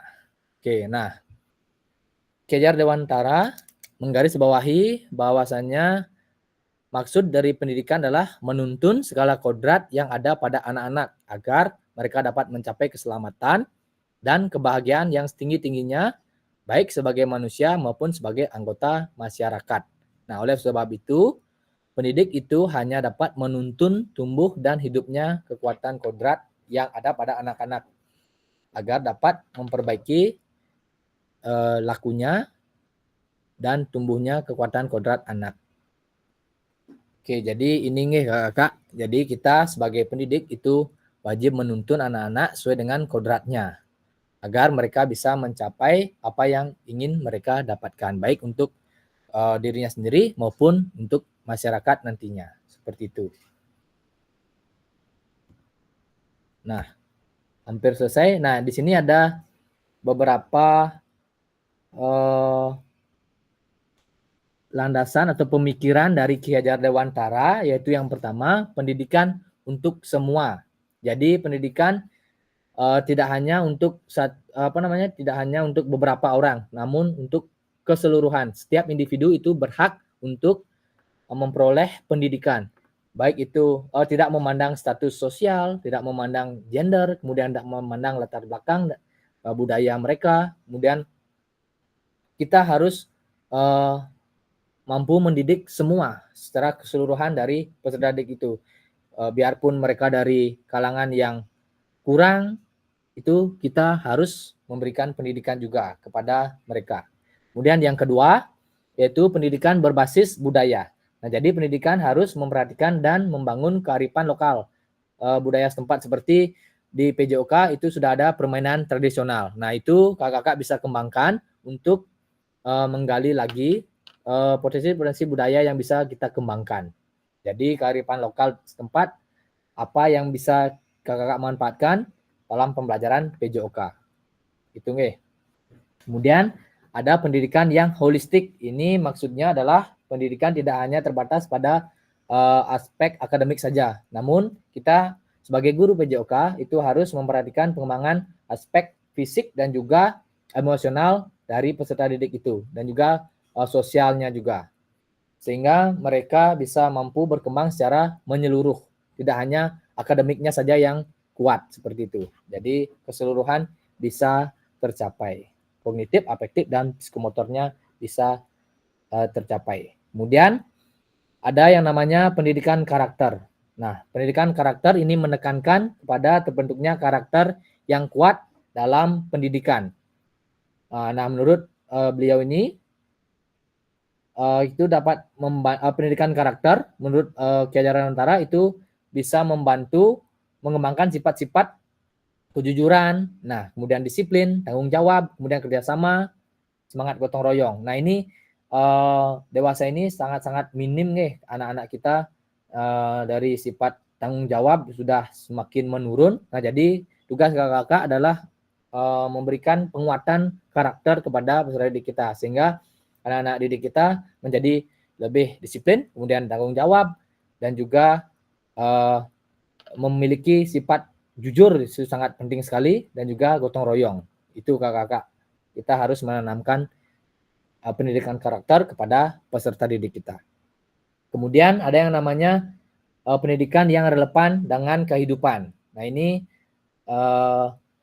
jadi kita memberikan pendidikan itu harus sesuai dengan kehidupan pendidik sehari-hari. Jadi kita mempersiapkan peserta didik untuk di masa sekarang dan di masa yang akan datang, yang relevan yang sekarang, seperti itu. Jadi kakak-kakak menyiapkan atau memberikan gambaran secara umum bagaimana jika anak-anak melakukan hal ini, apa yang anak-anak dapatkan di kehidupan nyata. Mungkin itu simpelnya kakak-kakak, agar bisa peserta didik itu lebih tertarik dengan pembelajaran PJOK yang mereka lakukan. Jadi apa dampaknya kepada kehidupannya, apa yang akan mereka peroleh setelah mereka melakukan pelajaran PJOK. Jadi itu kakak-kakak perlu tekankan kepada peserta didik. Kemudian yang terakhir adalah pendidikan sebagai alat pembebasan. Jadi pendidikan sebagai alat pembebasan dari ketidakadilan dan penindasan.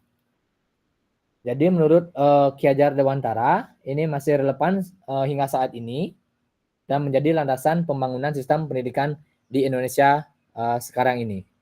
Nah, dalam kurikulum Merdeka, setiap anak adalah bintang yang berkilau. Seperti itu nih kakak-kakak. Jadi setiap individu itu adalah bintang yang berkilau. Setiap murid memiliki potensi yang unik yang perlu diungkap dan ditemukan melalui pendekatan yang inklusif dan terarah. Jadi kita telah belajar mengenai pendidikan yang inklusif seperti itu. Jadi kita harus jika ada peserta didik yang kurang, maka kita akan dekati anak tersebut apa yang menjadi kekurangannya. Bagaimana kita bisa membantu peserta didik itu agar bisa mencapai tujuan yang ingin dicapai oleh peserta didik itu. Jadi tidak ada peserta didik kita yang kurang seperti itu. Mungkin hanya keterbatasan, jadi kita harus sebagai guru kita harus membantu peserta didik kita untuk mencapai tujuan yang ingin diharapkan. Gitu kakak. Nah jadi itu adalah pertemuan kita pada siang hari ini, yaitu yang pertama kakak-kakak itu mampu menyusun program PJOK yang berkualitas dengan backward design. Jadi itu yang pertama kakak-kakak. Jadi backward design, tujuan pembelajaran, kemudian kakak-kakak melakukan penilaian. Yang ketiga, baru kakak-kakak setelah melakukan penilaian dari tujuan pembelajaran tersebut, apakah bisa tercapai atau tidak, baru kakak-kakak menyusun bagaimana caranya, langkah-langkah pembelajaran apa yang ingin kakak-kakak lakukan. Baru itu. Yang pertama, tujuan, kemudian penilaian, dan juga baru terakhir materi, kemudian strategi, seperti itu. Bagaimana caranya agar tujuan tersebut dapat tercapai. Itu aja intinya. Kemudian yang kedua, kakak mampu mengembangkan kurikulum PJOK. Jadi kakak nanti bisa mengembangkan kurikulum PJOK ini di sekolahnya masing-masing. Kemudian kakak memahami 3 karakteristik utama dari kurikulum mereka. Terkaitannya dengan pemikiran Ki Hajar Dewantara yang tadi, yang ada 6 itu. Pendidikan untuk semua, pendidikan berbasis budaya, pendidikan yang holistik, pendidikan karakter, kemudian pendidikan yang relevan untuk kehidupan, dan pendidikan sebagai alat pembebasan. Itu kakak. Oke kakak, ada yang ingin disampaikan pada sesi kita hari ini? Saya persilakan kakak. Oke, Kak Yastini. Silakan, Kak Koma Yastini. Terima kasih. Mohon izin ini di luar konteks. Tanggal 1 dan tanggal 2 yang ada acara di sekolah ke luar daerah gitu. Apa ada kegiatan gitu? Untuk tanggal 1 dan tanggal 2 tidak, Kak. Untuk tanggal 3 baru kita akan melaksanakan tatap muka hanya 1 JP saja di 1.6, modul 1.6. Jadi aman, Kak. Komang, 1 sama 2 nggih. Terima kasih, terima kasih. Nggih, tanggal 3 sudah balik nggih. Nggih, sampun. Ya. Jangan lupa oleh-olehnya, Bu Mang. Kemana nih ke Bu Mang? Nggih, oleh-oleh katanya. Ada, hanya ke Nusa Penida saja. Oh, nggih, dekat-dekat. Siap. Oke Kakak, jadi tadi 3 tujuan pembelajaran kita telah kita laksanakan. Nah, jadi ada yang ingin ditanyakan terkait hari ini ataupun pembelajaran yang akan datang. Nah, terkait dengan tatap muka, kemarin ada rakor tek. Nah, tatap muka ini dilakukan selama 5 hari. 5 hari. Dari jam 8 sampai jam 5. Itu jadwalnya, Kak. Lumayan lama ini. Dari jam 8 sampai jam 5. Jadi kakak akan berdiskusi nanti di sana selama 5 hari. Nanti Tiang sebagai fasilitator akan menyiapkan apa-apa saja yang akan kakak butuhkan. Nanti kakak yang akan berdiskusi, kemudian ada materi, kemudian kakak akan membahas materi itu dan berdiskusi dengan satu yang lainnya. Seperti itu. Nanti Tiang hanya sebagai fasilitator menyiapkan kelas dan juga menyiapkan kakak gitu diskusinya. Seperti itu. Jadi wasit nanti Tiang di sana. Oke, Kak Suratno, silakan. Baik, terima kasih Kak Muna atas informasi untuk luring atau tatap muka. Itu kalau boleh tahu itu memang harus hadir kita di sana. Dan kedua, memang tanggal berapa Kak yang minta informasi?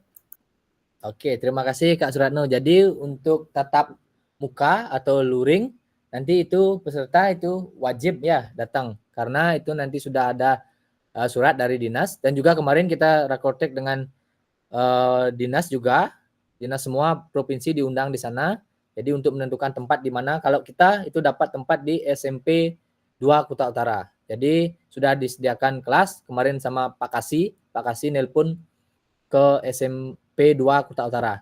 Jadi di sana sudah ada disiapkan kelas sebanyak 6 kelas. Karena di Badung ini ada 6 fasilitator. Jadi 1 fasilitator itu berjumlah 15 peserta. Jadi kira-kira nanti kakak berjumlah 90 orang. Nanti akan dijadikan 1 di SMP 2 Kuta Utara. Dan wajib kakak datang seperti itu nggih. Nanti sudah ada surat dispen dan juga sebagainya, surat tugas nanti bisa kakak sesuaikan di sekolah. Itu di tanggal 13, 14, 15, 16, dan 17. Ada 5 hari. Lumayan nih kakak. Semoga nanti kalau misalkan jadwal turun, nah kita di Fasil akan merembukkan di mana kira-kira bisa kita mepet-mepetkan agar proses tatap muka atau pembelajaran diskusinya itu bisa kita ringkas sedikit biar tidak sampai jam 5 sore. Karena ada informasi dari Fasil kita di Abian Semal, kan ini terpusat di SMP 2 Kuta Utara. Jadi kakak-kakak yang di Abian Semal, dari Petang, dari Plago itu kan jauh ke sana. Nah itu kita hargai juga nanti.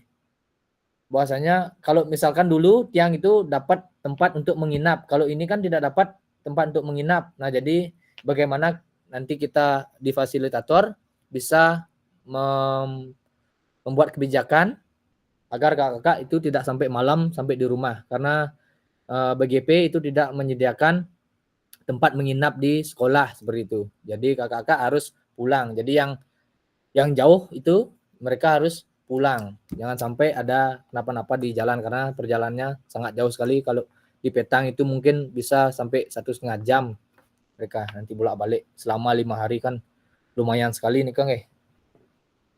Itu kakak informasi awal. Mungkin nanti yang perlu dipersiapkan kayaknya hanya mental saja nih dipersiapkan kakak. Ada kayaknya lagi. Nanti tinggal kakak datang saja reuni di sana sama kakak-kakak yang lain.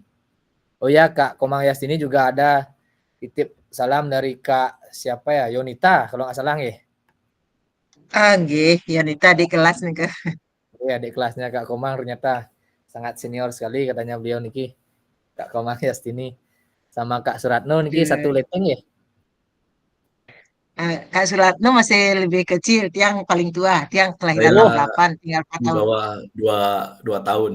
Oh, di bawah 2 tahun sama Kak ini ya, sama Kak si Yonita juga, Kak Enggak Suratno. sama ya kalau itu. Sama Kak Komang, saya juga 68. Wah, Kak Yo 68 juga. Luar biasa Kak Wah, Yo. samaan kita pensiun, samaan kita pensiun. Ya, samaan. Oke, nanti oh ya juga ada kakak-kakak dari TK nanti akan bergabung juga yang guru-guru penggeraknya juga bersama nanti yang di Kabupaten Badung. Seluruhnya nanti akan berkumpul di sana. Mungkin kakak bisa berdiskusi di sana kembali. Oke, nanti ada jumlahnya 90 orang peserta.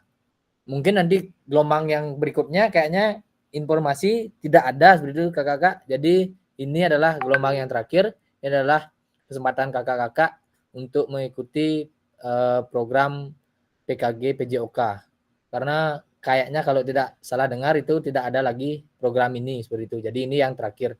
Mungkin dapat sertifikat nanti kakak bisa gunakan sertifikat tersebut.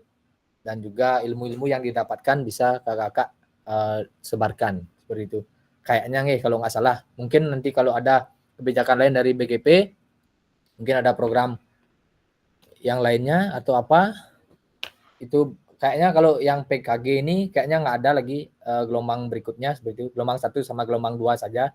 Gelombang 1 itu di Kabupaten Badung, Buleleng, Karangasem, itu kalau nggak salah. Gelombang 2-nya baru Denpasar dan sebagainya itu cuman satu angkatan lah istilahnya gitu. Gelombang 1, 2 itu sama-sama begitu. Jadi kayaknya tidak ada gelombang berikutnya seperti itu. Karena ini hanya untuk men-sharing atau berdiskusi sejauh mana sudah pembelajaran PJOK dilaksanakan. Gitu aja sih tujuannya, Kak. Oke, Kak Komang. Mohon izin, kalau untuk pakaian napinya dipakai? Nah, untuk pakaiannya kita menggunakan pakaian olahraga, Kakak. Sama training dan juga seperti kakak-kakak mengajar di sekolah itu yang tidak ribet, tidak menggunakan keki seperti itu nih. Yang olahraga saja. Oke, Kak Suratno. Bu Yas mungkin mau mensponsorin Bu Yas kalau emang itu kami siap Bu Yas. Sponsori apa tuh? Kaos Kelas tadi. lain buat baju kaos mereka, kelas lain. Ada informasi kelas lain baju kaos. Mereka buat baju kaos. Kelas 03 kalau nggak salah. Oh, nggih, boleh Kakak kalau ingin ada dana lebih boleh Kakak membuat baju atau kelas masing-masing, boleh. Kalau Tiang dulu pas kelas Tiang yang paling ugal-ugalan dulu nggak buat baju itu, cuman kelas Tiang aja yang nggak buat baju dulu, kelas yang lain buat seperti itu. Oke, terserah kakak kalau mau buat silakan, tapi karena waktunya mepet bisa kira-kira tanggal 13 itu sudah selesai. Mungkin kalau mau buat baju boleh kakak silakan. Selain sama Bu dosen itu Bu Yas. Gimana? Gimana kalau sementara kita pakai baju marun aja, pasti pada punya. Boleh, agar kompak gimana aja boleh, terserah kakak-kakak. Kalau mau buat baju boleh dikoordinasikan dengan Kak Kisawonya, Kak Dewo. Di voting lah, emang kalau emang itu demi kekompakan, keseragaman, antusiasme, jadi ya di voting deh. Mungkin dibuatkan satu seragam biar ada wahnya gitu loh. Ya, biar saya tambah ganteng, tambah muda lagi gitu. Ya, biar ada kenang-kenangan juga. Boleh. Ya, silakan Kak Dewo. Oke, Kak Meda. Nanti kita voting di grup kakak-kakak. Ya, oke, terima kasih. Oke, siap Kak Dewo. Oke, Kak Meda, silakan Kak Meda. Kak Muna, apakah ada aktivitas luar ruangan ya? Kayak olahraga gitu? Nggih, terima kasih Kak Meda. Nah, mengingatkan ada satu aktivitas yaitu nanti ada pembelajaran SEM nanti. Nanti kakak-kakak akan melakukan sport education model. Jadi kakak-kakak akan membuat sebuah rancangan sebuah pertandingan. Jadi kakak membuat sebuah kompetisi. Setengah menjadi peserta, setengah menjadi panitia. Itu dalam satu pertandingan. Kemudian mungkin ada 2 pertandingan. Yang pertandingan kedua yang jadi panitia itu menjadi peserta. Yang menjadi peserta itu menjadi panitia. Itu semua terlibat. Itu aktivitas SEM nanti kakak-kakak. Itu yang akan bisa dilakukan yang di luar ruangan. Itu kakak, mungkin di hari terakhir kayaknya ada SEM-nya nih Kak. Terima kasih Kak Meda mengingatkan. Mungkin bocoran nanti. Kakak boleh mensiapkan sekarang. kompetisi apa yang ingin kakak-kakak lakukan. Boleh disiapkan dari sekarang. Kakak mau kompetisi apa seperti itu. Boleh dari tradisional, boleh permainan modern, boleh diadopsi. Silahkan dikembangkan, dimodifikasi, boleh.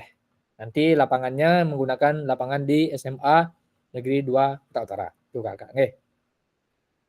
Oke, untuk SMP atau SMA? SMP kakak, SMP 2. Lupa yang tadi. Yang SMA di deket Sunset Road itu ya kak? Oh, SMP 2 Kuta Utara? Di dekat Dalung, Sakura, Dalung, dekat Dalung. SMP. Di Dalung, Dekat Sakura, Dalung. bisa rumahnya itu. Di Dalung, di Dalung SMP 2 nih. Sebelah selatan SMA 1 Kuta Utara. Iya, benar, Riko. Jangan nanti salah masuk kamar nanti. Di SMP 2 Kuta Utara di Dalung, nggih. Itu kakak.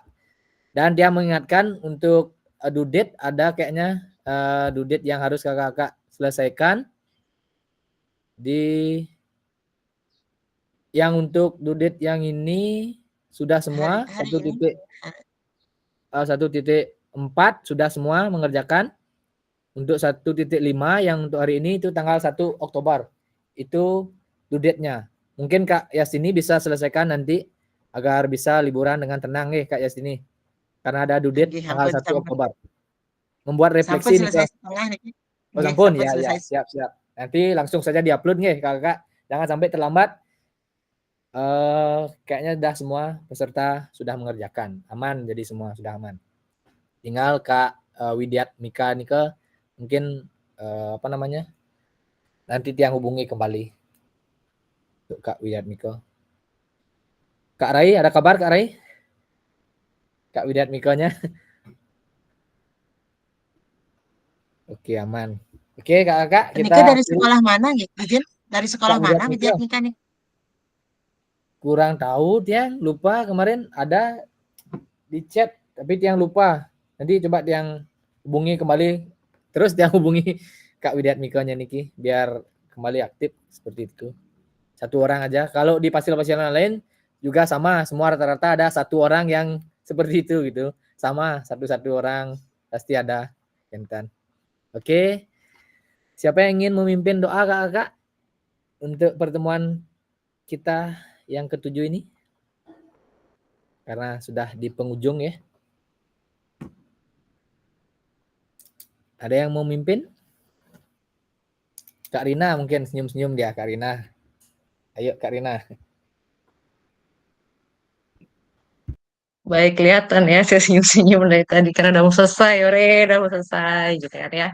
Baik, Bapak Ibu semua. Bapak Ibu semua, mari kita berdoa menurut agama dan kepercayaan masing-masing. Berdoa dimulai. Berdoa selesai. Kak Dewo, terima kasih. Kak Dewo silakan screenshot nih. Baik Kak, teman-teman silakan on cam dulu. Kak Gus Nyata, Kak Rai mungkin bisa sebentar, Kak Heru, Kak Gus Santika. Iya. Sambil orientasi nih kayaknya. Semangat untuk teman-teman yang orientasi dan semoga lancar PPG-nya ya. Baik, saya ambil dokumentasi, silakan bergaya, senyum yang lebar. Sampai ketemu di tatap maya berikutnya. 1, 2, 3. Cek dulu, mungkin lagi sekali. Lagi sekali ya kakak-kakak ya. 1, 2, 3. Ampun. Udah, terima kasih Kak Dewo. Oke kakak, sampai berjumpa lagi di tanggal 1 nggih. Terima kasih banyak atas semangat dan juga partisipasinya. Yang izin stop record. Terima kasih kakak.